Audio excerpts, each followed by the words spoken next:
মোলে প্ৰায় এই কোৱেশ্চনটো আহে যে মনটো কেনেকৈ পজিটিভ কৰি ৰাখিব পাৰি তাৰ কাৰণে মই সদায়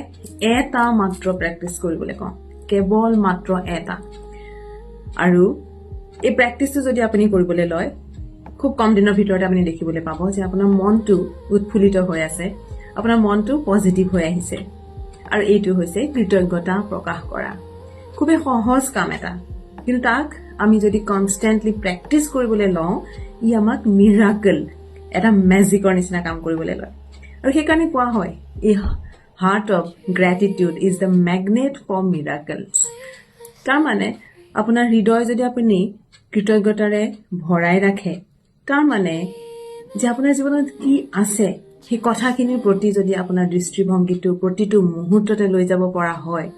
তেতিয়া আপুনি দেখিব জীৱনেও আপোনাক বিভিন্ন এটা ৰিজনছ দিব যে আপুনি যাতে আৰু গ্ৰেটফুল হ'ব পাৰে পুৱা উঠিয়ে ৰেণ্ডমলি 5টা কেৱল মাত্ৰ গ্ৰেটিটিউড লিখিবলৈ চেষ্টা কৰক আপুনি কেৱল মনতে ভাবি নথব ধন্যবাদ দি নথব ঈশ্বৰক ধন্যবাদ দিয়ক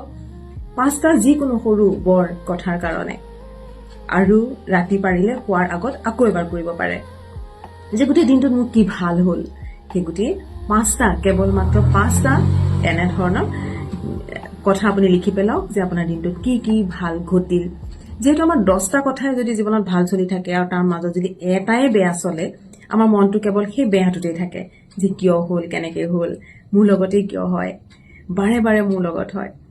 গতিকে আপোনাৰ মনটো লৈ আহক কেৱল সেই কথাখিনিলে যিখিনি কথা আপোনাৰ জীৱনত ভাল চলি আছে আৰু উইদাউট এনি ফেইল প্ৰতিদিনাই কৰক 2026টো